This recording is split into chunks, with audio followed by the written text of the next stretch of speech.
আসসালামু আলাইকুম স্যার, আপনি আপনার হেয়ার ট্রান্সপ্লান্ট রেজাল্ট নিয়ে সন্তুষ্ট আছেন? হ্যাঁ, আমি আলহামদুলিল্লাহ সন্তুষ্ট। আমার অবস্থা একদম খারাপ ছিল। আচ্ছা, আপনি কতগুলো ট্রান্সপ্লান্ট করেছিলেন? 2000 গ্রাফট। 2000 গ্রাফট শুধু কি সামনের দিকে? হ্যাঁ, শুধু সামনের দিকে। আচ্ছা, এখন যে ডেন্সিটি আছে এটা কি পূর্বে আরো বেশি ছিল নাকি কম ছিল? এখন ডেন্সিটিটা মোটামুটি বেশি বলা যায়। আচ্ছা, আগের চাইতে বাড়ছে এখন? জি বাড়ছে। মোটামুটি 11 মাসের মধ্যে আপনি একটা ভালো ফলাফল পেয়েছেন। একটা ভালো রেজাল্ট পেয়েছি আলহামদুলিল্লাহ। তো স্যার, আপনি কি আমাদের ক্লিনিক অন্যদের রিকমেন্ড করবেন? হ্যাঁ, অবশ্যই। আচ্ছা, আপনার কি কিছু বলার আছে স্পেশাল যারা করতে চায়?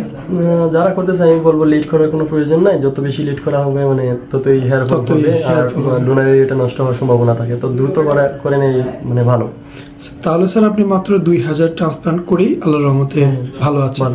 আপনি চাইলে আরো কিছু করতে পারেন, যদি আপনার সময় সুযোগ ভালো হয় আপনি আরো কিছু ট্রান্সপ্লান্ট করে নেবেন।